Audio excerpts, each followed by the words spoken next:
And then that should give us a bit of room in case there's loud knocking or laughing or something like that. That clipped. Oh my god, you can do your laugh on command. That's hilarious. Sometimes. Yeah, that's clipping. Okay, if that's clipping, I'll take it down a bit further. Okay. The problem as well, Bill, is that you have a great dynamic range in your voice. Like, I'm pretty much always around the same sort of level. But you go from like extremely quiet to extremely loud. You have a big range. It's because I'm just such a good musician. It's because you're bringing that big voice energy, you know?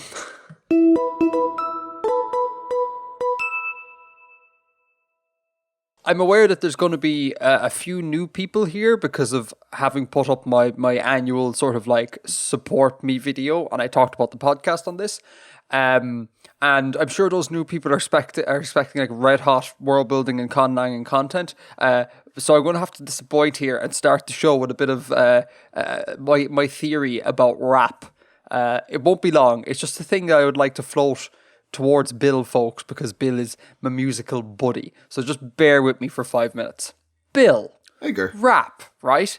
There seems to be a shift in rap these days from like what I would call like trad rap, traditional rap, to like mumble rap, and like sort of trap-based minimalist rap, correct?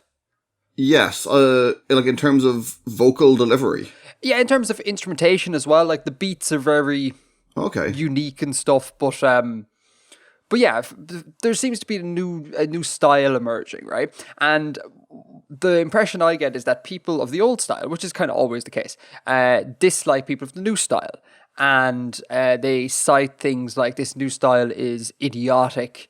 They don't say anything, you know, they slur their words, the music isn't that great, etc. It's meaningless, it's just garbage, right?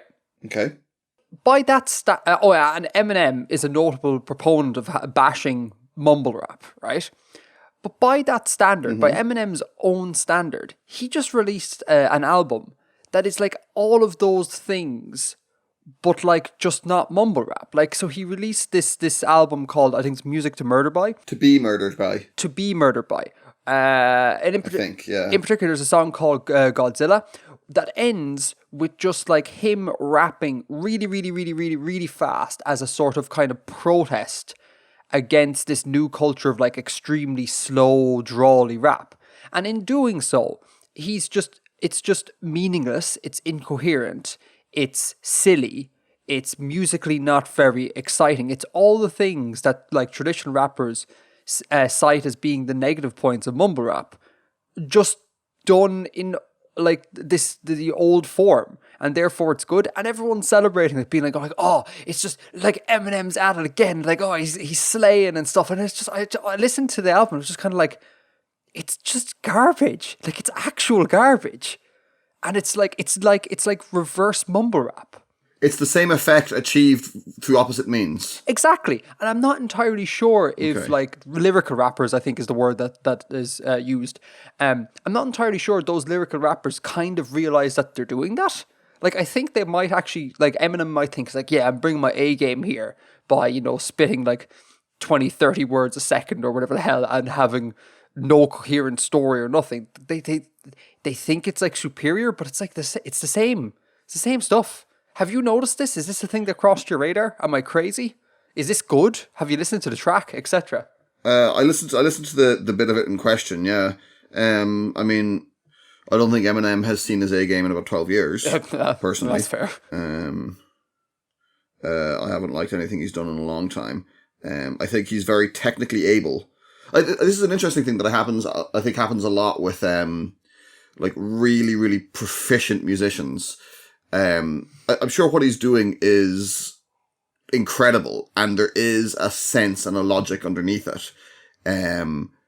But it's kind of, I think it's kind of so advanced that only he really gets it, or at least it's not audible to me as a listener. And, you know, I'm reasonably into hip hop. I'm reasonably good at listening to music in general. And I'm sure that there is a structure and there is a pattern to some of his verses that I find incomprehensible, but I find them incomprehensible. Like their technique over effect is kind of what I feel about it. And you can see similar things happening with like shred guitarists where, yeah, what you're playing is super impressive from a technical point of view, but I can't hear what the music is. Or, I'm sure you get it in jazz as well. Like, yeah, you're doing great stuff over those changes, but I can't follow it. Mm-hmm. And I think that's something that Eminem has been guilty of for, oh god, at least I first thought of it about 6 or 7 years ago with Rap God. Yeah, that's the beginning point for me as well, where he just decided that good rap equals extremely quick and impressive. Yeah, and like deeply, I don't know, I'm sure there's like loads of cross rhythms and stuff going on there, but I mean, I don't know that. I can't hear it. Yeah, I don't understand. Like, obviously each to his own, and everyone can like their own music, and that's cool. But like for me, I'd much rather listen to like 21 Savage, like incoherently stumble his way through a verse with like slow traffy beats behind them, than listen to just this cascade of word vomit, no matter how good that word vomit is. Yeah, just a thing I wanted to bring up. It's just it's a frustration I've been having with the rap community of late, because it's just like everyone's shouting at everyone, saying that everyone's crap, and it's like, yeah, everyone is indeed crap. What you're doing is not more or less crap than the next guy. We just stop, like. None of you are without sin. Yeah, exactly. Anyway, that was my other thing. New listeners, we're going to commence world building and conlang related stuff right this very instant.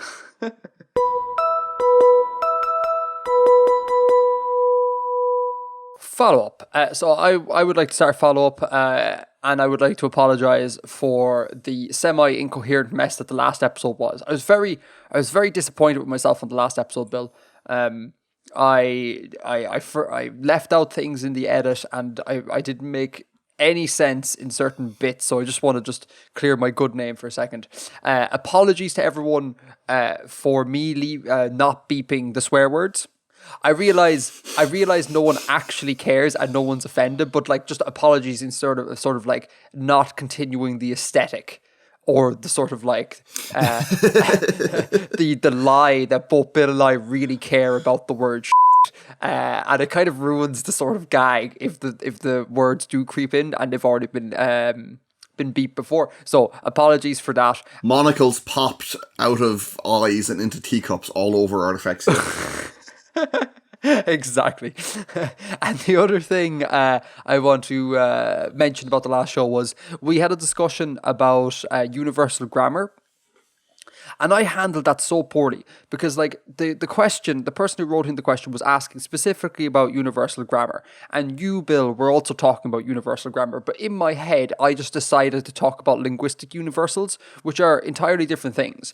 And the two of us were having two separate conversations at one another and not really addressing the question. And it was so frustrating in the edit that I just cut that section down by about half, which I probably shouldn't have done, because the section was even more incoherent then, and people were kind of like, what's Edgar talking about? And it's just like, it was a train wreck of thing. So just for people who listened to that last show, universal grammar is like a Chomsky thing, where it's kind of like, I don't know how to define it. It's kind of like a theory of a sort of socio-linguistic theory of the fundamentals of language. And it says things like you brought up in the last show, but it says things like all languages are capable of recursion. Like, that's the sort of stuff that's dealt with in this universal grammar. It's quite a controversial thing. Some people love it, some people hate it, etc. Linguistic universals are different in that their stuff that they tend to deal with more, macro level stuff. No, more micro level stuff. Like, all languages tend to have a rounded front vowel and round the back vowel, for example, let's just say. That's the sort of stuff in linguistic universals. They're not the same thing, and the nomenclature is confusing because they both use the word universal. The question last month was like, do you need to reflect specifically universal grammar if you want to create a naturalistic conlang? And the answer to that, I think, is no, because universal grammar is very controversial, and even professionals in the field don't think it's legit. Some do, some don't. So it's I think it's in my uneducated opinion, it's a topic that is very up for debate, and it's in no means like hard concrete science. If you're a linguist, feel free to write into me and tell me why I'm wrong about that, but that's the impression I get from reading various books and stuff. Does that make sense, Bill? Yeah, if you're a linguist, come on, convince us. Noam Chomsky, write into the show and prove to us that conlangers should care about universal grammar. Send us an email, Noam Chomsky. He apparently is actually really good at replying to emails from random people. Get out. Really? Yeah, apparently so. Wow. Apparently so. Like, you can send him an email about something, and he will very likely reply to you. Wow. Jesus. No, he might reply and say, I don't know anything about this, or I don't know what you're talking about, have a nice day. But apparently he'll reply. In my head, I'd like to think that sometimes he replies with memes. Someone actually emailed him to ask about memes recently. Oh, really? And I think he just said, I don't really have any opinion on memes. Oh. I'm going to Google that right now, because it was quite funny. That's terrible. I was expecting him to, like, be trigger happy with the memes in response to people, like, and specifically the kind of, like, memes circa, like, 2010, 09, 10, that sort of impact font memes, old school memes. It tickles me. The old image macros. Yeah, exactly. Yeah, someone emailed him and asked him about memes and about Baby Yoda. And he said, I don't really have any opinions on these. Baby Yoda's hella cute. Hella cute. Agreed. At some stage, Bill, we must talk about The Mandalorian. Not now, because it turned into a whole thing. But I have thoughts about it, so we should put that in for future shows. Also not now, because I haven't seen it. Oh, okay, you should watch it. More pressingly. More pressingly. All right, so that's number one item thought. But again, apologies, people. Like, I am not a good person for, like, talking off the cuff. And the last show was an exemplar of that, so apologies for that. Drozen Keep in Drozen Keep in the Reddit created a habitable planet graphing calculator using Desmos, I think is the platform. And if old school Artifexian fans might remember, ages and ages ago I made a how to build a terrestrial planet video, which talks about the different values terrestrial planets can have, habitable terrestrial planets can have in terms of, like, mass, radius, density, etc. Gravity, etc. And Drozen Keep formalized it into a graph, so you can go check the links in the show notes. And if you have play around with it, anything in the grey zone, that's a valid terrestrial planet. There you go. And no work required. You don't even need to watch my video anymore. This is a wonderful time saver. So thank you, Drozen Keep. Genuinely thank you. That's a really, really cool little thing. And I should actually chuck that in the description of that video, because it's really useful. So yeah, links in the show notes. Go check it out. Cool. And then finally, we got a very, very large email from a Jamie. The person did not write via the official feedback form, so I'm not sure if I'm allowed to say their full name. So I'm just going to go with Jamie. It was a really big email asking, could the weather, the climate of a planet be created by extinction level impacts? So, like, you know, winter is post-asteroid impact. Summer is once the fallout from that has subsided, etc. And they propose a really interesting system. They've really thought about this, but they have some questions just as to put out there. First of all, what do I think of the notion of, could a habitable planet be made habitable by extinction level events? And I get the idea of, you know, if you have a very cold planet, for example, asteroid hits, debris is put in the air, trapping basically just greenhouse gas effect, making the planet warmer, etc.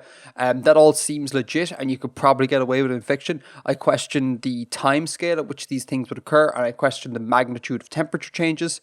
I also question the availability of asteroids, because, you know, we had things like the late heavy bombardment in our solar system, and they kind of occur more in the formation stages of systems, where there's bits of stuff still, there's lots of stuff still orbiting around, there's lots of collisions.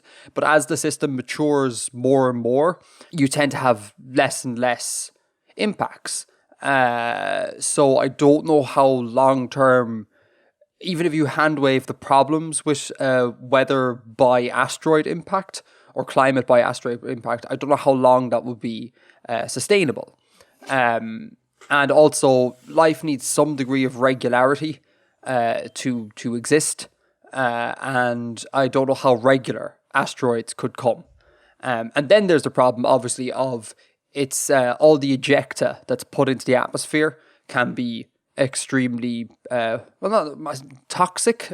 Toxic is probably the wrong word because it's not poisonous, but it's not like the asteroid impact is going to kick up a load of water vapor and that's going to have a greenhouse gas effect. It's going to kick up like dust and debris and all of that, and that can be bad for life as well. So it's interesting this scenario, but I don't know if I don't know if I would buy it in like a novel, for example. What are your thoughts? This is super cool. Yeah, for sure. Super cool. Yeah, my kind of main concern with that will be highly irregular, or would most likely be irregular, and just the trauma of having something like that constantly happen. I mean, it's an extinction level event, so not so much about the effect on the climate, but the effect of a massive asteroid impact, which, as you say, is an extinction level event, is going to be difficult on life. It will kill a load of things, unless it was very, very specifically adapted to survive that. And in purely practical terms, it would be, I can't see how that would be very unlikely to arise naturally. I think that you would have life equipped to deal with it when it happens, and that enough would survive in order for it to be a viable evolutionary pressure, or selection pressure, or whatever the correct term is. Mm-hmm. But that said, I could well be wrong about that. You could get a similar effect through maybe smaller, more frequent impacts, because you can get a significant cooling effect from something smaller than an extinction level event, I'm sure. Or from volcanic eruptions. Mm-hmm. Like there was a mini ice age in the 1850s after a volcanic eruption. Yeah, for sure. That would be a similar means of achieving the same effect. That you had a highly volcanically active planet, and that the ash and the ejecta from that cooled the planet, and that would possibly be less traumatic. Yeah, and Jamie brings this up. They talk about the volcanic eruptions, continuous wildfire ejecting ash. So I don't think their... Oh, so they do. I don't think their hypothesis is... or I don't think their setting is necessarily... would need to have asteroid impacts. It would just need to have it's basically climate mediated by catastrophe, whatever that catastrophe is. Yeah. But it's a fun setting. It's a really fun setting. It's just, I suppose cool. Hard science-wise, I don't see it. But, like other implausible things I've put in fiction and it works just fine, Mm-hmm. Let us know, Jamie, because you wrote a very long email. Let us know if you'd be okay with perhaps me putting your idea about how such a system would work in the show notes, because I don't want to read it out in there. It's very, very long. If that's the thing you'd be interested in, let me know. I'd stick it in the Reddit, and then people might have be able to jump in with talking points on it. Anyhow, so that is, if I find my show notes back, that is the 3 items of follow-up / email I have. Shall we move on to main topic?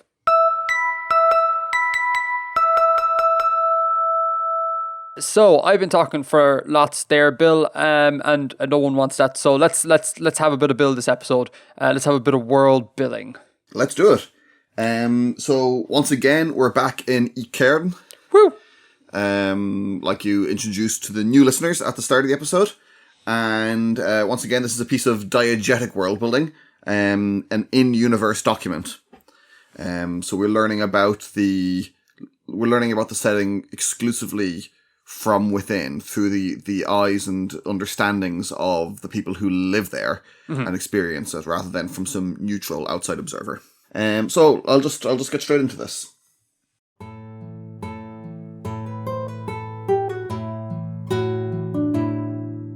Well, I knew that this day would come. I hadn't quite admitted it to myself, but one part of my soul knew that I'd do it. I have burned my uniform. I hiked up to Shkarya's camp this morning. They knew I was in the area. Doubtless they knew precisely where I had camped, and I was greeted with no less than the usual suspicion. Shkarya himself was occupied in the training of some craft to the younger scouts, and so I shared a kettle of the local tea with some of his troops. They were companionable enough, despite their suspicion, and made efforts to include me in their discussion of game, weather, and camp gossip. When Shkarya at length finished his teachings, he received me at that same campfire. No longer does he call me friend. There cannot be any Hoytan chief who thus addresses an Abeski company man, not anymore. Curious, I still describe myself as a company man. Perhaps at that point I still was. What am I now? Suppose I must find out. He did not call me friend, but he listened easily as I told him of my orders and my decision to renounce them, and my disgust at what had taken place in the West. He must have known the intent with which I had been sent to Hoytan. How could he not? And he cordially accepted my expressions of shame and regret. His composure changed not at all until I stepped aside, began to remove my uniform, and cast into the fire. The Hoytan have a stronger taboo against the naked form than we, and I hoped by this act of debasement to press the sincerity of my intent. I have no more loyalty to the company or to the spires, and I put myself at the mercy of Shkarya.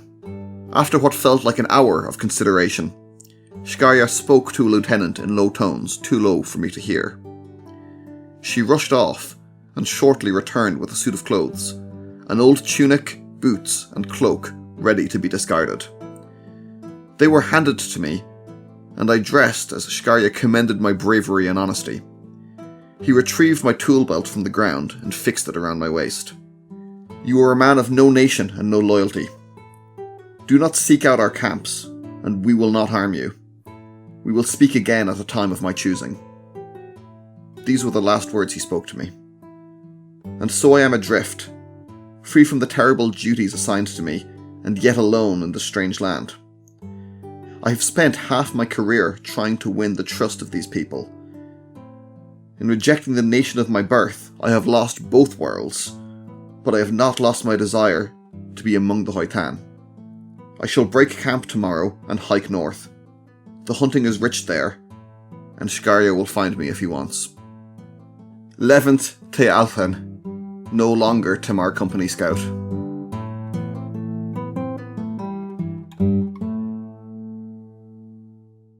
Very cool, very cool. I think, again, for new listeners, Bill, it might be an idea to cover some of the stuff that we may have covered before, but they may need a refresh. They may need an introduction on. Sure.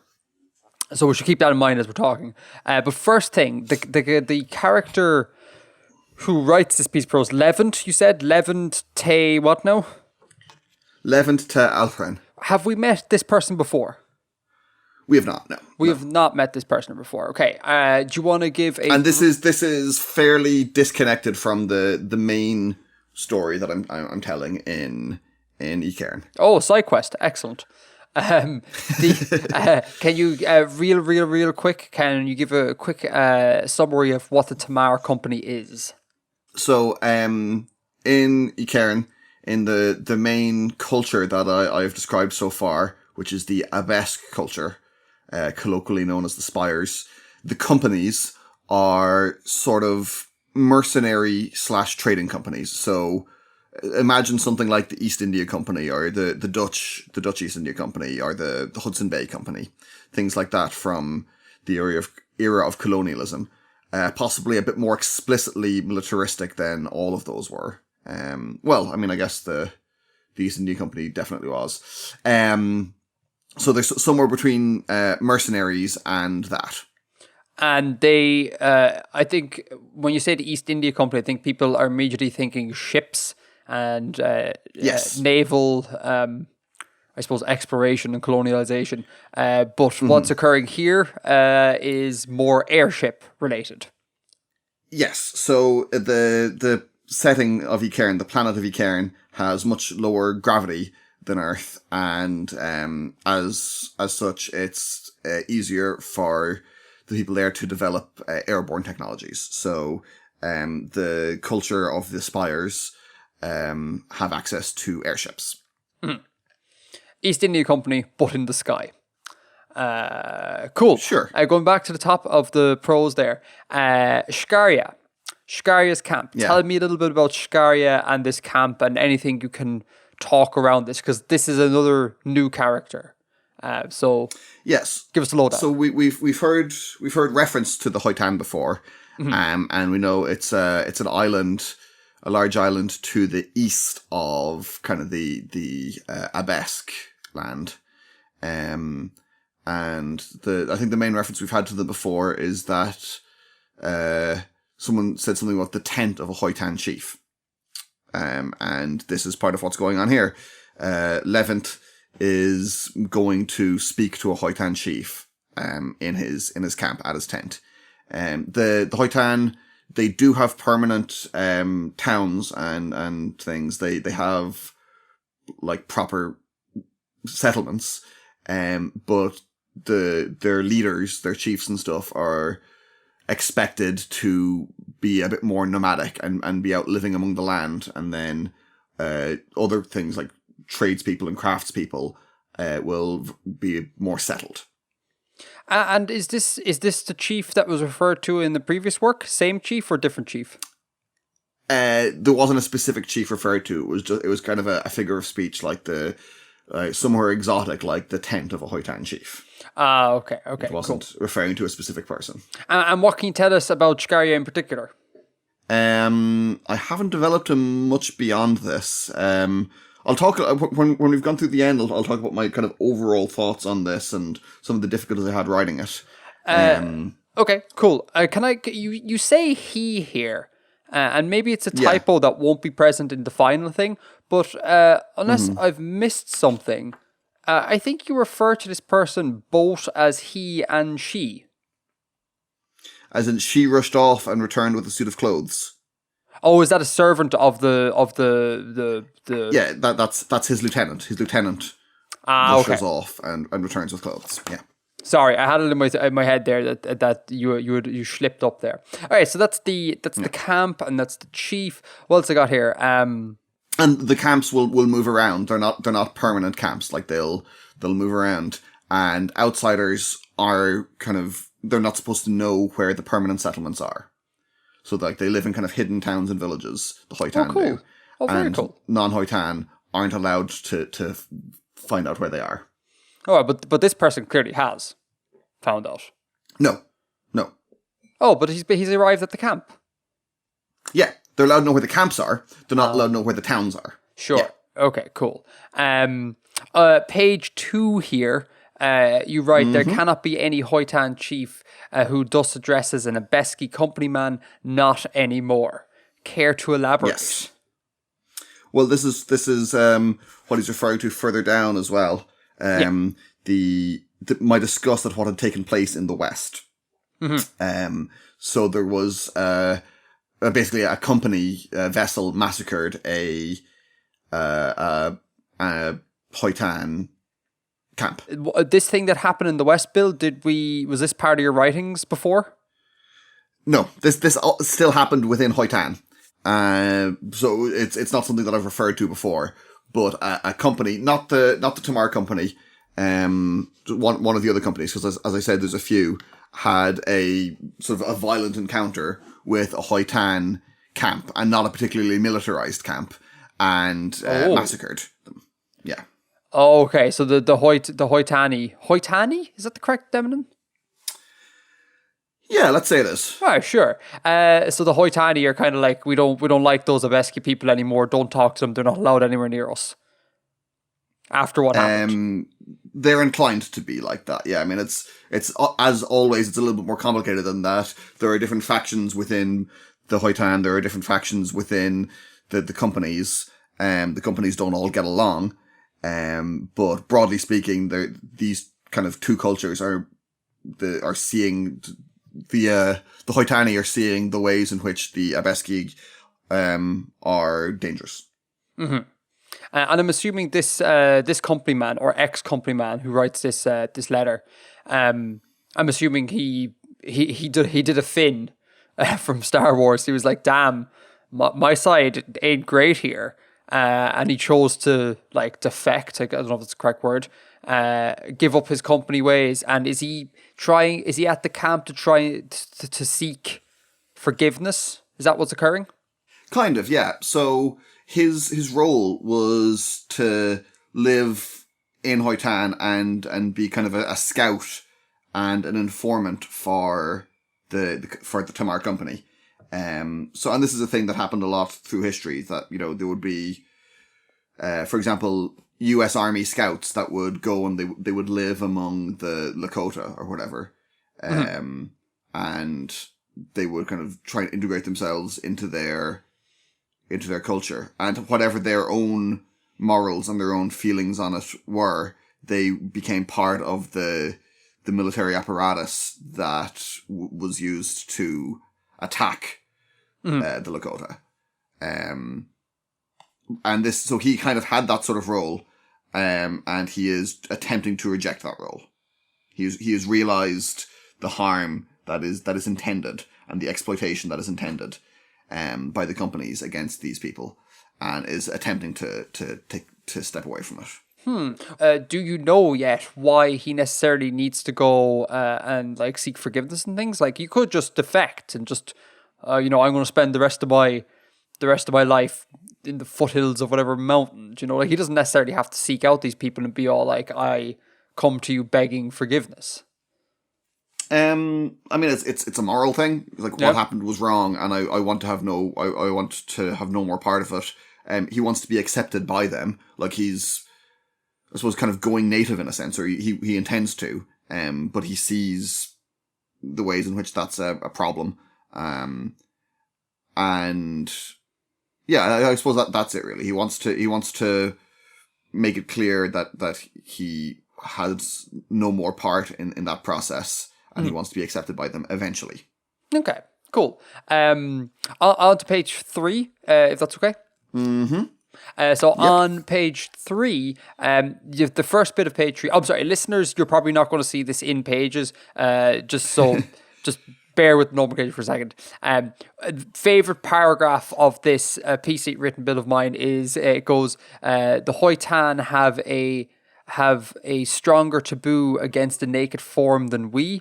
I hoped by this act of debasement to impress the sincerity of my intent." That's a class bit of world building. I really enjoy that. You know, like, different cultures have different opinions on certain like cultural things, and in this case, it's the naked form. I really like that. It's very, very cool, and it's cool the way, I don't know, it's kind of cool the way this dude knows enough about these people to like understand how to, like, you know, he's seeking to talk to them on their terms. Do you know what I mean? And not just like coming in there being all like, "Yo, forgive me." Do you know? Church. I think that's really cool. It's really, really cool. Thank you. And then I underlined he for the pronoun thing, but we discussed that. What's occurring on page 4, and then I have nothing on page 4. I have very few notes this month, Bill. So I'm sorry about that. Do you have anything? That's fine. Do you have anything to elaborate on from this piece? No, I think we've picked up most of it. Yeah, I guess the main thing was I was thinking about colonialism and stuff. And I wanted to tell broadly the story of the person who is put in the position where they are told to infiltrate and inform on the kind of intended colonizees, the people that are that the colonizers are looking to conquer or exploit in whatever manner. And And, this is a fairly common story, the obvious comparison, as I said earlier, is with, the treatment of Native Americans and how, the US Army would have scouts that would go and live among them, but they would be serving the army, even if they didn't intend to, or, the Indian agents, as they were called, who were meant to be mediators, but really they were working on behalf of white supremacy. And yeah, I kind of wanted to do that without making the character like particularly sympathetic or anything. And I was also trying to avoid making it too explicitly make the colonized culture too specifically like anything from real life. Sure. And I had a little bit of difficulty in building, in how to build the Hoytani without making those comparisons obvious. Yeah. Or kind of falling into tropes about portraying noble savages and things like that. And I'm not sure how well I did this. I don't know what the picture that you or the audience are going to take away about the Hoytani from this writing is.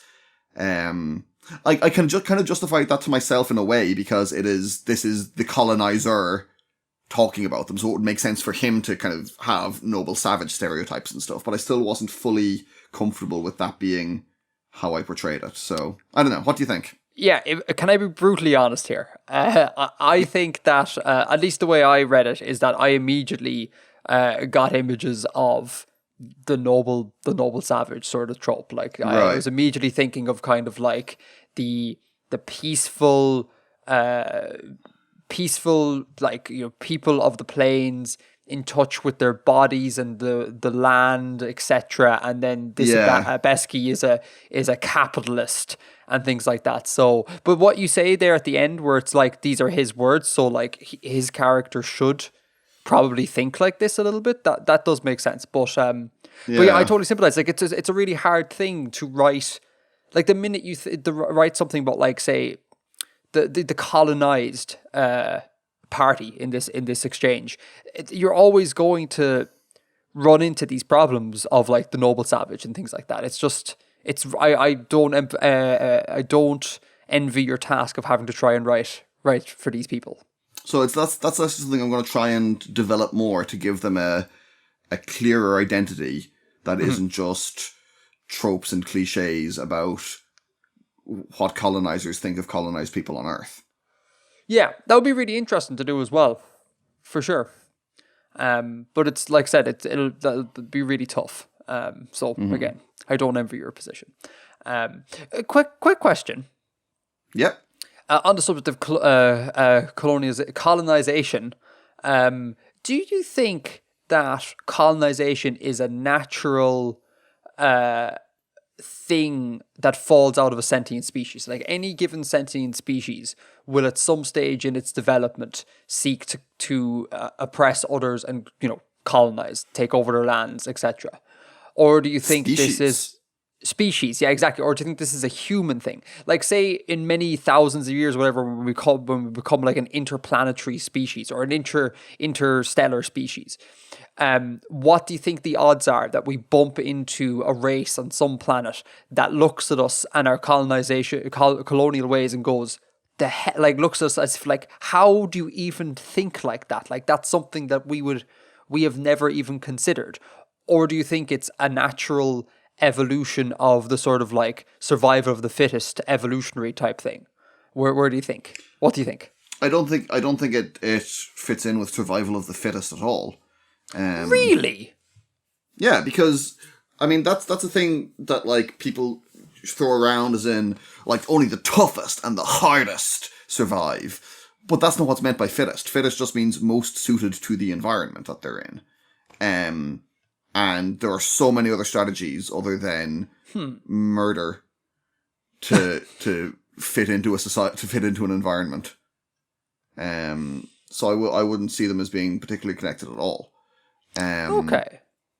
And there's a lot of like cooperation and stuff that could be just as easily considered the fittest for the environment you're in. I mean, I think, yeah, we could absolutely encounter other sentients that think we're terrible and awful, and unhinged for the history of colonization that exists on Earth. But I mean, we could also encounter others that are worse. Mm-hmm. We could encounter others where genocide is the norm rather than colonization. I mean, like more immediate, specifically directed genocide, as opposed to the kind of accidental, kind of, oh well, I guess that just happened genocide that comes with colonization. Sure. And I don't know to what extent colonization can be like considered the total norm for human societies. I mean, it is a thing that empires do for sure. Mm-hmm. And it is a, you know, a particularly fairly recent history thing done by one broad cultural area. And, you know, other empires have done it as well, but historical empires had different methods of extending hegemony that aren't exact analogues to kind of Euro-American, that don't translate that well to Euro-American colonization of the last couple of hundred years. So I think it's probably a bit premature to consider it a sort of a human universal. Okay, that makes sense. If we just for a second assume that it is a kind of human universal, just for the sake of this argument, and we assume that the spectrum which people operate goes from, like, say, what we brought up there about like cooperation, and then on the other end of the spectrum is like just genocide, right? And then colonialism exists somewhere on that spectrum as well. If we're an interstellar species encountering and mingling with many other sentients, what do you think? And we assume that these sentients evolved in the same kind of way as us, from the same sort of like evolution ran the same sort of way, and like, you know, we evolve based on fulfilling a survival need, etc. What do you think the probability would be that such a sentient, what would the probability be that they fall on whatever end of the spectrum? Like, are we more likely to see sentients, do you think, that would be cooperative and we would be anomalous? Or do you think we're more likely to see sentients that would be more, not necessarily colonialist, but more towards a militaristic sort of thing? And we would just be seen as some flavor of their military takeover ethos or whatever. Part of me thinks that cooperation would be more the norm. Purely just because I think it will be so expensive to exist in space. And the distances involved are so vast. And like the expense of having a war would be so high. That I think, just like from an economic and a practical and a logistical point of view, cooperation is more likely to succeed. Okay. That's fair enough. We're going to find the Federation of Planets out there. I hope so. We might be the ones creating it, but we might plead to join once we realize that, oh crap, with the space thing, everyone needs to work together. And we'll be lobbying hard to get into the pact. It makes me so, every so often, man, I think about it, and it makes me so sad that I'm living at a time where we're not an interplanetary species. Like, even a sort of like, we don't have any connection to our own planets in our system. And whilst I think we'll probably set foot on Mars within my lifetime, but like, we're not going to see, I don't think we're going to see like infrastructure on Mars in our lifetime at all. And that's really sad, I think. And I think about that and I'm like, damn it, I came too early. Oh, it's frustrating. It's terrible being in a sub-Type 1 Kardashev civilization. I know, right? but not even... Like, no, I realize, like, people could go, like, you know, like, just like you said there, like, you could be like, oh, wow, isn't it terrible living at a time where you don't have access to the entire galaxy? Like, yeah, obviously, by definition, yes. I wasn't being sarcastic.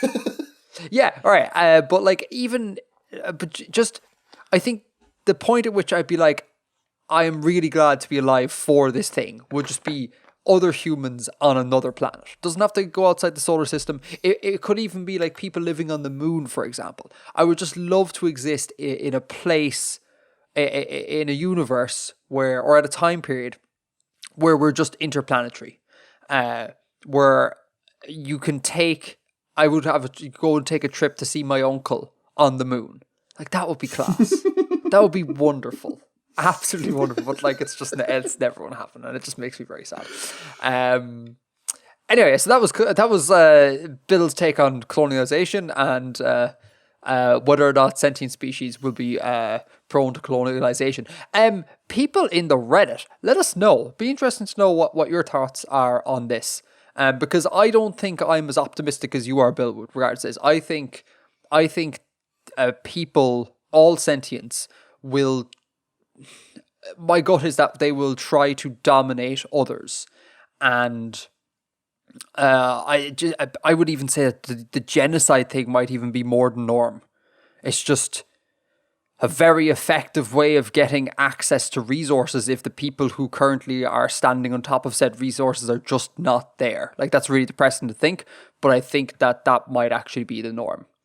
And maybe they would look at us with our colonialization and go, "Oh, you're very wimpy with your colonization. Why don't you just eradicate them?" You know, like I would skew towards that end of the spectrum. But maybe I'm just being overly pessimistic. Who knows? But yeah, so if you have nothing else to add on this, shall we talk a little bit about my video for January? Let's do that. So I actually kind of don't want to talk that much about it because in a kind of reversal of the way things usually work, I put up the Q&As before the podcast came out. So much of my opinions on the video is already out there in the ether to the majority of people who will care to listen to those things. But you said pre-show, Bill, you have a couple of things to bring up, so I thought we should do that, and we'll go from there. Yeah, there wasn't a huge amount, and I think you covered most of it as the videos, because I caught up on all your videos, the last like 3 or 4. So about the word order thing, you will be addressing cases and the kind of the morphology question there at some stage, right? Sorry. We should explicitly state we're referring to word order. This video enjoyed you. Links in the show notes to go check out that video. Yeah. I'll also put the Q&A, the follow-up video as well, just so people can have understand the totality of the context here. So yeah, cases. Yes and no.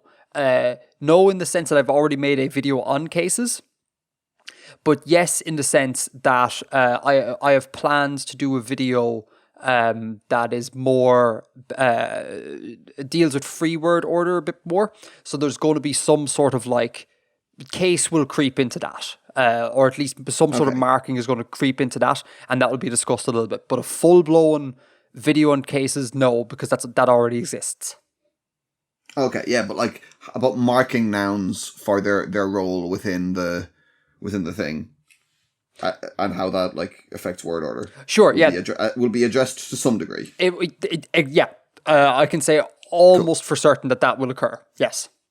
I was very confused by the presence of framing in one of your, I think it was in your Patreon link, where it was, you this video this enjoyed or something like that. So you used the framing as you referred to in the video from Malagasy? Yeah, I think that's how it's pronounced. I think so. Yeah. And I was like, oh no, he's made a terrible mistake there, because you wouldn't have it there twice in a word order question. But I trusted that you knew what you were doing, and I enjoyed learning that. From the follow-up videos, someone referred to Sprachbuns. Mm-hmm. And also, like someone else said, you it's wonderful hearing you speak German. I really enjoy hearing you speak German. Really? Yeah, I do. Man, I wish the German speakers in my life actually taught that as well. Like, I don't. There's zero chance that these people are listening, so I don't feel too bad divulging this. I think the German speakers in my life look at me like some sort of village thick when I try to speak German, and they just automatically default to English, and I'm just like, no matter how much I plead with them to be like, please talk to me in German, like I need the practice, they're just like, yes, in English, obviously.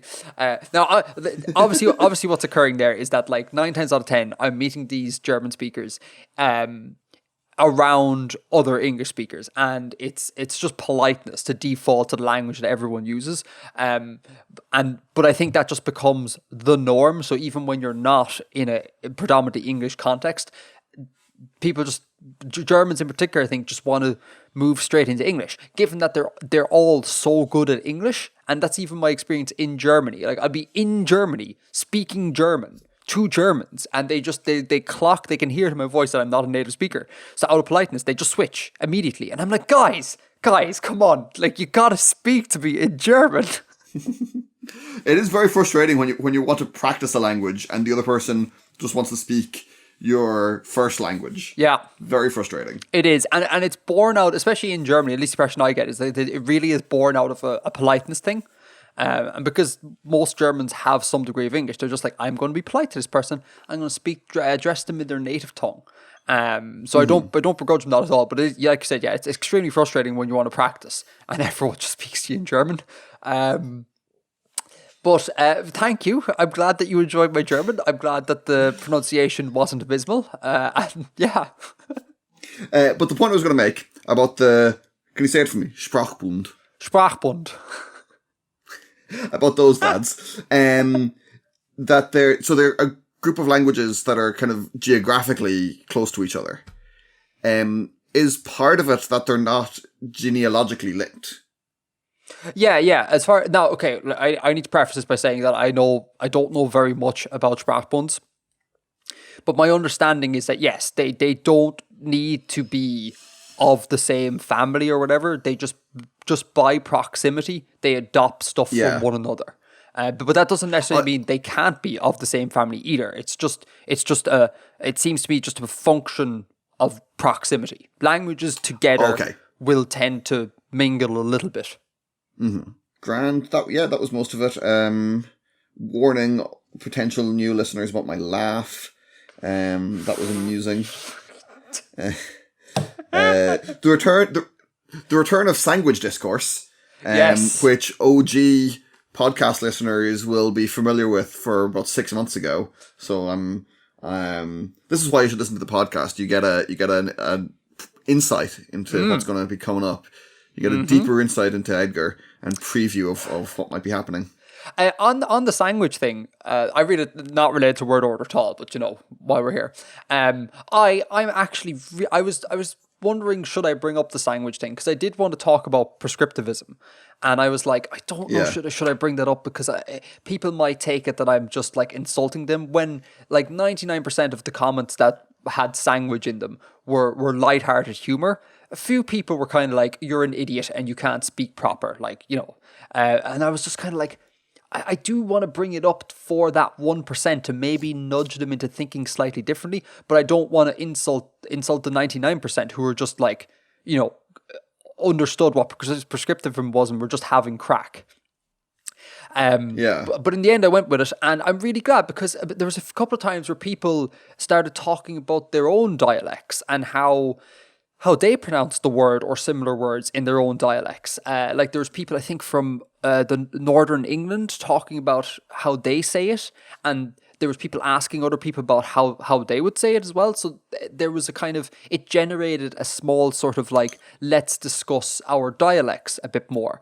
And that was really great to hear. Really great, because I think because of, dominant American culture, we kind of think in our heads, we think of English as being general American English too much, and we forget about the nuances of like the Yorkshire accent or the Cornwall accent or Munster Hiberno English, or the sort of New England English, etc.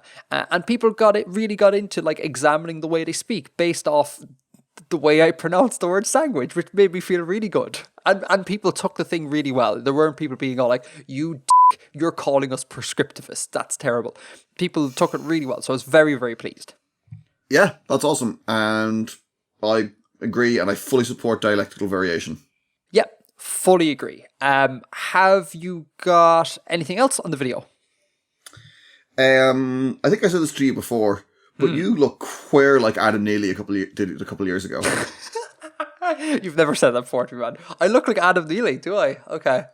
Well, the way he looked a couple of years ago with the when he had the very short haircut, and so a couple of your mannerism stuff from his Q&A videos, it struck me again this morning.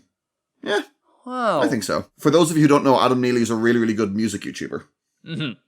Very good. He's a very good music. Links in the show notes. We've dropped him in the show notes loads of times, but we'll do it again. He's awesome. I'll take it. Yeah, I mean, I could be Adam Neely. You've never seen myself and Adam Neely in a room before. You know, we could be the same person. That is true. Yeah, you could be. Yeah, and we're not in the same room recording, Bill. So you don't know I'm not in the States. I mean, it could be the middle of the night here for me. You know. I am sitting in a room different to the one you are in now. Yeah, so that's the word order stuff. Yeah, that's word order. That's word order. Go check out the videos, etc. There'll be more coming up on the channel about word order because one video and a follow up cannot cover the complexities of word order.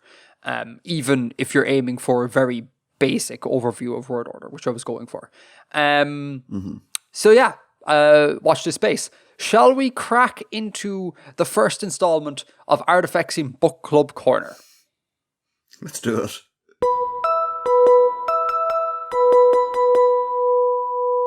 Okay, so let's talk books.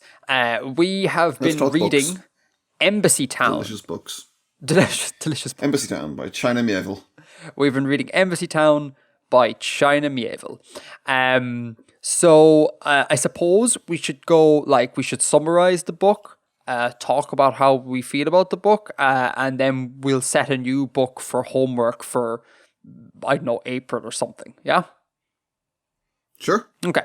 Do you want to summarize the book? Because I guarantee you're going to do a better job than I do because I found the book a little confusing.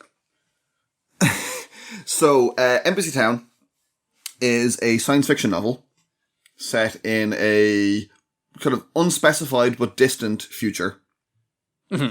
And it's about the interactions between a human society and a society of aliens whose language can only speak truths.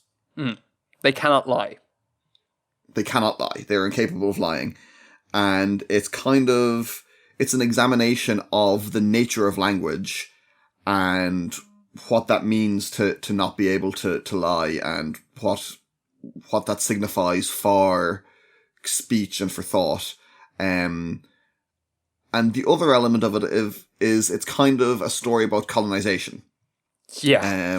Yeah, it is. Where the humans are the colonizers, the humans are the invaders, in a sense, but rather than being your straightforward military invasion, it's kind of a mimetic invasion, and the ways in which the influence of humanity on the thought and on the language of these aliens. Yeah. That's a good summary of the themes of the book, but dare I say, not a great summary of the actual plot. Oh, you wanted a summary of the plot? Yeah, I tell you what, let me try and summarize it at you and see if I got this correct, because there's many points in the book where I was like, what is going on? Like, where am I and what's happening? So tell me if I'm wrong here. So just like you say, the Embassytown is a town on a very, very distant planet in the far but unspecified future, at the edge of the known universe. And we might get into the space stuff a little bit, I don't know, but there's a whole thing with space as well. In Embassytown, like you said, there are the native alien species, the native species, and then there are human colonizers. The aliens speak language, it's called, with a capital L, and they do this by producing two sounds at once. And two sounds at once, and those two sounds have to come from the one mind in order for them to understand language. It is not language if two sounds aren't occurring at once and they aren't coming from the one mind. Now, this is a problem for the humans because we aren't built like that. So what the colonizing government, I suppose, called the Bremen, they genetically engineer humans, I think twins. Twins. They genetically engineer twins to kind of have sort of one mind with a kind of neural link sort of thing going on.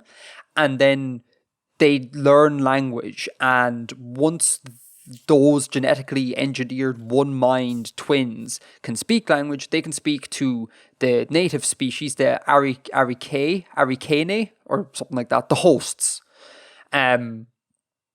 Once they and so they act as ambassadors, capital A. That's their job. They are basically the mediators between humans and hosts, and they're the ones that can speak the language correctly.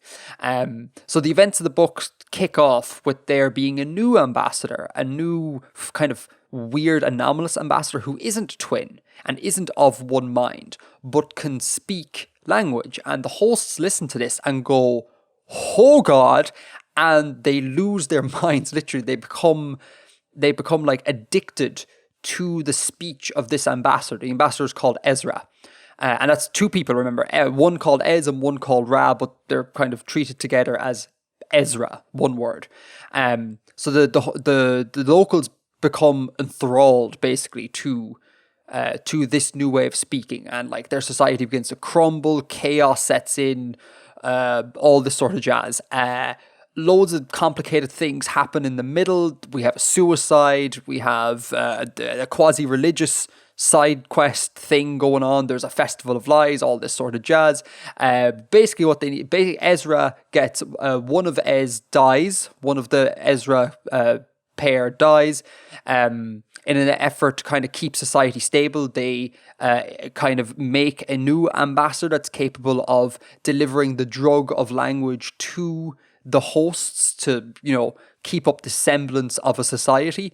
And inadvertently, in creating this newer ambassador, not only are the hosts addicted to the language of this person, but they are now utterly enthralled. Like, as in, if this new ambassador says, kill yourself, for example, they would just kill themselves. Like, they can't, they become almost like zombies. They're compelled to obey. They become compelled to obey, exactly.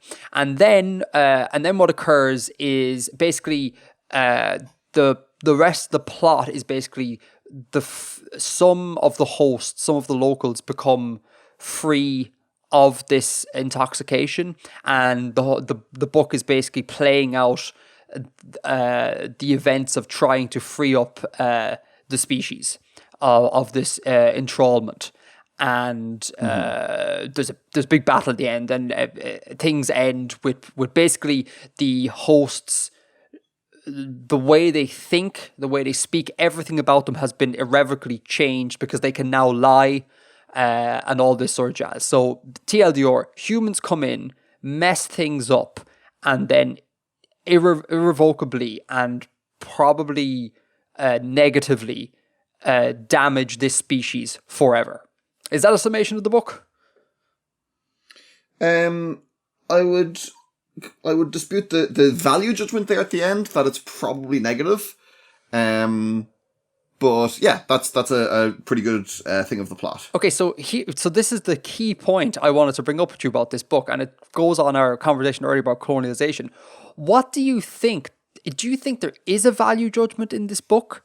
And if so, what do you think it is? Because I finished the book with a really uncomfortable taste in my mouth. You felt it was pro-colonization? Very much pro-colonization. It's like humans come in, right? Almost like like imagine England back in the day, right?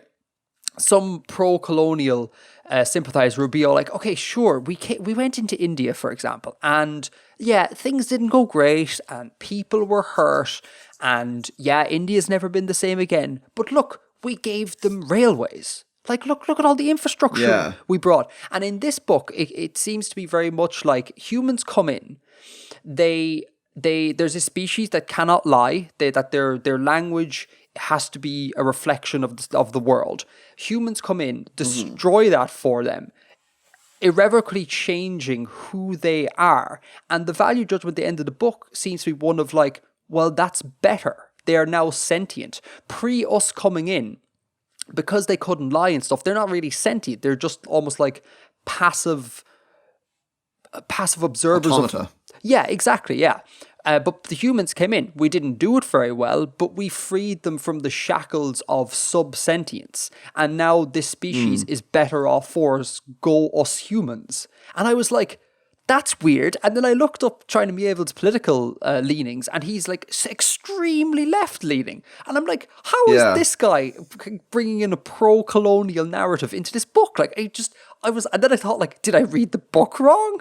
Like, it was weird. So did you get that feeling? What did you think? I absolutely see what you're saying. And I think that is a potential reading of it for sure. I would say that there isn't an implied value judgment in the ending. It's more that like humans caused this to happen and this is just where we are now. And it's more like the ending was the best alternative or the best option out of the options they were given by the events of the narrative. But I'm not, I wouldn't totally disagree with you either. I mean, I could see where you're coming from with that. And yeah, there's I would understand the discomfort there for sure. It's a curious one. It is. I would push back against that because I think, I don't know, maybe give the last couple of chapters another read or something, but like there was a number of times where the characters like expressly stated, we have brought sentience to these people. And like, okay, yeah, no one, China didn't write in the footnotes being all like, this is a good thing, but like the notion, like how can bringing sentience to a person not be perceived as a good thing? You have basically given these aliens like life, given them sentience. Like what better gift? And because of that, and because it's explicitly stated, the pro-colonial narrative, I think, is explicit, not implicit. And I don't think it's a reading. I think I half think that it's kind of what he meant, which is weird. And I can't reconcile that. Like, it's weird. Yeah. It is curious. It is curious. And that kind of plays into complexity as well, because when you do know the context of this book, you're like, the whole thing is just this quagmire of complexities. It's crazy. Did you, what are your overarching feelings about this book? Mine is, like I said, I think it's pro-colonialist propaganda, very well written, very intelligent sci-fi that has this weird pro-colonialist propaganda element to it. What were your take-homes from the book? I enjoyed it. I enjoyed it more than I did the first time I read it. Because the first time around, I thought it kind of just loses steam towards the end. And, I mean, I think that's still kind of true, that it sets up all this really interesting stuff. And then at the end, it's just like, oh, and now there's a war. And I felt a little let down by that. But overall, I think it's good, and I think it's very thoughtful, and as you say, it's very intelligent, and the ways in which it plays with the words and with the kind of the concepts of language and the meanings of language. I really enjoyed this time around, like the whole the triggering lie that kind of makes that changes everything is when a host is able to say, before the humans we did not speak. Mm-hmm. And that's a lie, and the being able to say that and a host being able to tell that lie is a really important event in the plot. Yeah. But there's kind of a fun paradox there in that it is not an untrue statement, because before it they weren't speaking, they were just saying. Yes. And being able to tell that lie paradoxically made it true, because then they were able to communicate in this new way that was true speech. And I thought that was quite interesting. I thought it was interesting to have a language that can only speak the truth, and have that be a sort of difficult or expose the problems and the flaws of that. And I think in a lot of settings, like in a fantasy setting or something, that would be this incredible magical thing. Yeah. Rather than this like quite limiting thing. It does so much more world building than it actually uses. Yeah. Which I think is kind of fun. Like, there's so much set up that he never comes back to. And I mean, I think he's a really good world builder based on his fantasy series as well. And he's really good at like setting up evocative and compelling and interesting ideas that he doesn't necessarily exploit. Which could be a good thing or a bad thing depending on your point of view. But yeah, like he tells quite a lot of detail about the space element of the setting. And that's not really relevant to anything. It doesn't affect the actual plot. And I appreciate that in a book. I appreciate when it's not like super tight and everything is to the surface of the plot, because that's not real. It's not realistic.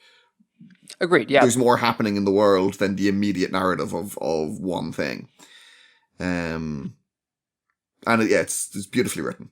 It is beautifully written. It's very beautifully written. He's a skilled writer, 100%. On the world building thing, I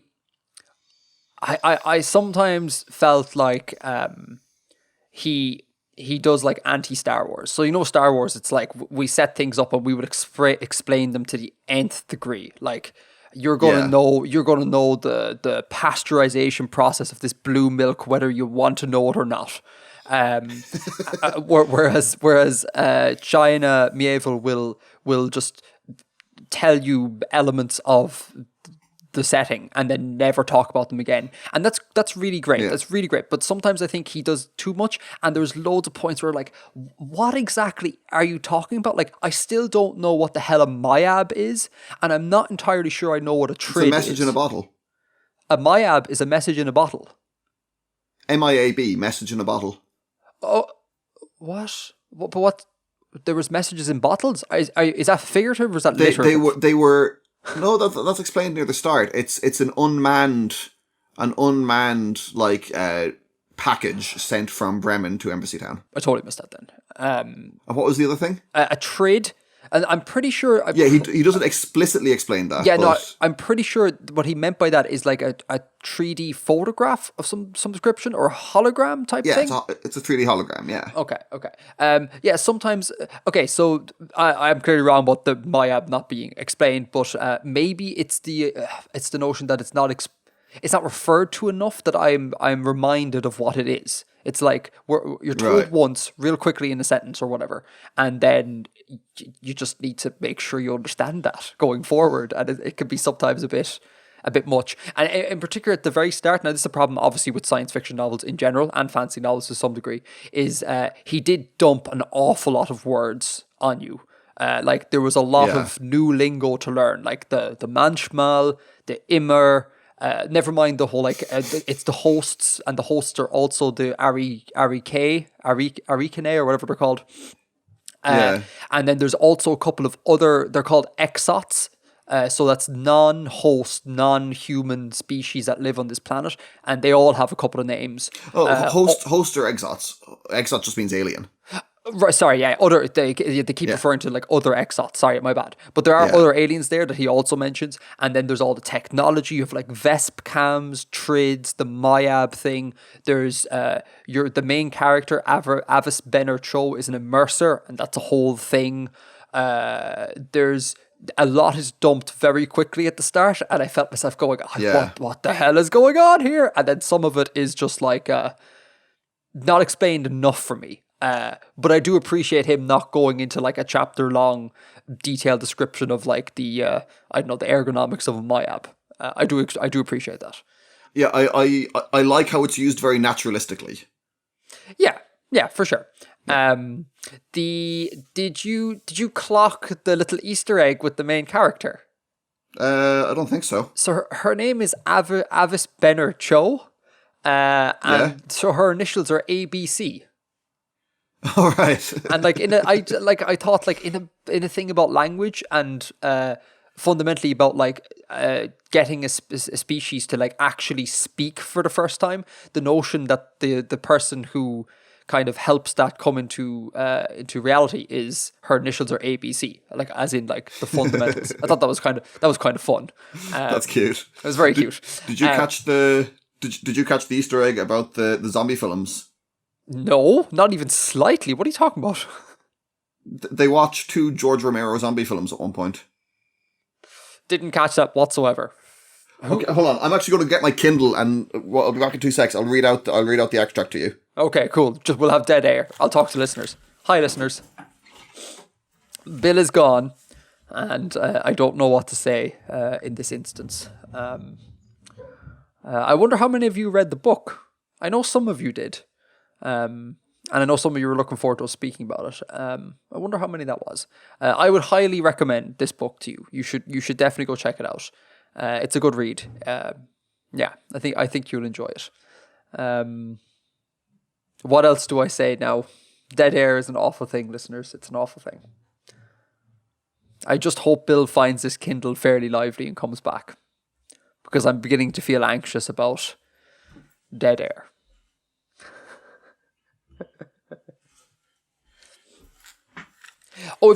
Actually, we'll talk about it later, listeners.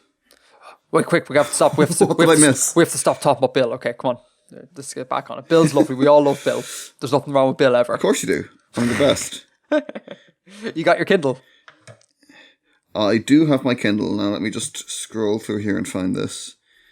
So this takes place when they're in the when they're kind of being besieged. Yeah.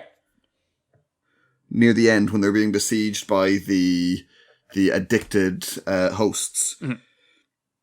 Men and women bled of colour in clumsy symbolism, fortified in a house and fighting grossly sick figures. Colour came back, and protagonists were in an edifice full of products, and sicker enemies than before relentlessly came for them. So that's Night of the Living Dead, and I think is Dawn of the Dead the second one? Because Night of the Living Dead, they're fortified in a house and attacked by zombies, and in the Dawn of the Dead, they're in a shopping mall, as the Americans would say, and attacked by zombies. An edifice full of products. Oh, I didn't clock that whatsoever. That sounds legit. Yeah. I never clocked that the first time through, but it occurred to me on this read. Night of the Living Dead and Dawn of the Dead. That's it. Even in just that little sample there, you can tell how proficient this man is at writing. Like, it's crazy. This is the high end prose. Like, this is really good. Because you're into numerals at the moment, or into number systems recently, the largest exact number for which a terminology exists in the host language is 3072. Oh, hang on, what's the significance of that number? So 2 to the power of 10 is 1024, and this is 3 times that. So it's like a binary base, and then just the 3 is one of the stages in it. So that's kind of a neatly alien. It's an easy enough number to derive, but it's a neatly alien way of getting there. It's just slightly off. Oh, that's very cool. I didn't notice that at all. Yeah. I saw that was the fact. I was like, oh, what's that about? So I factorized it. That's cool. What we've got. Real quick before we finish up, because I'm coming towards time where I need to depart. Do you know what the story is with all the German? Like, why is there so much German in this book? Yeah, I don't know that. Yeah. Maybe space exploration was pioneered by Germans or something. Yeah, I mean you get that impression. For the listeners, the colonizing entity government is called the Bremen. So it's fun to think of the town of Bremen being like the central point of human civilization. I don't know if that's the case, but that seems plausible. Oh well, no, we know that Earth is. We don't know where Earth is. That's pretty much explicitly stated, and Bremen is on a planet called Dagestan. Oh, okay. Yeah, and it's the nation. The capital of Bremen is Charo City.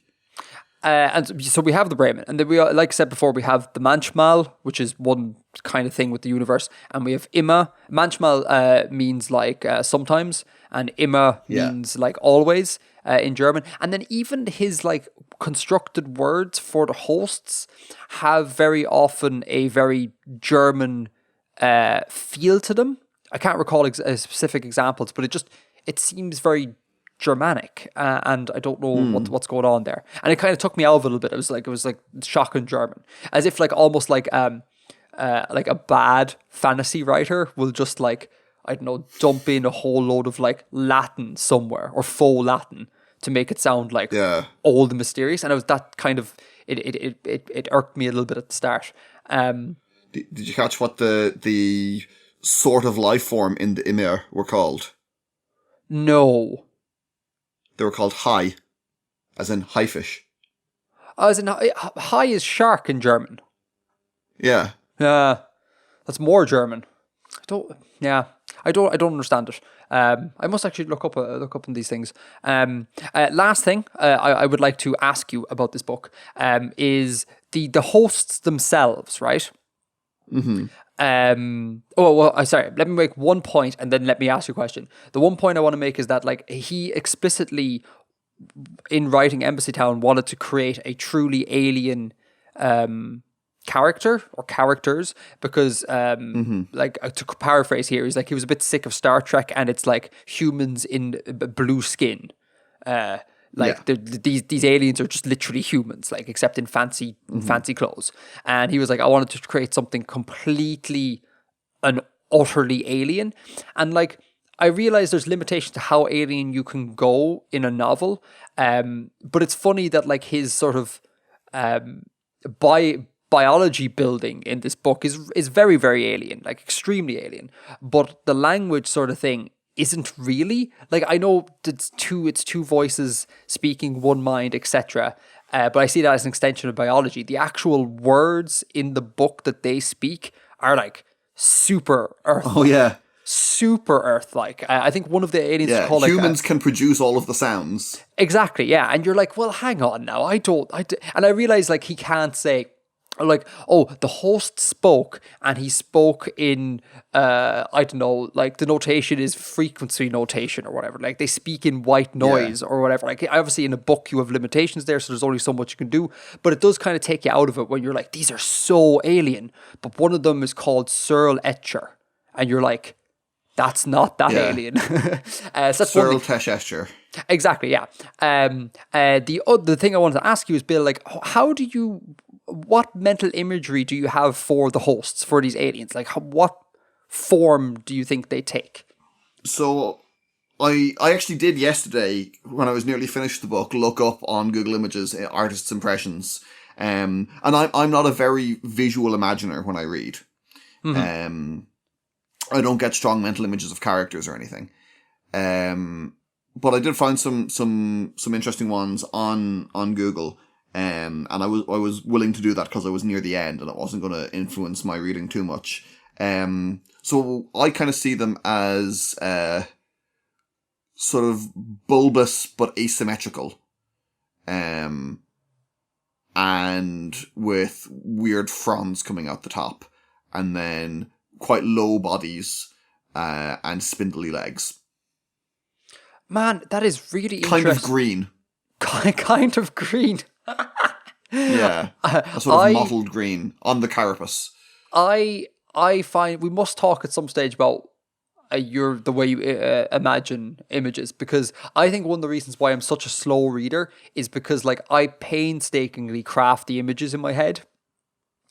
And the notion that you kind of just have a sort of vague idea of what a thing is bizarre to me. Like I need to like reread certain passages just to make sure I know what these things look like to me.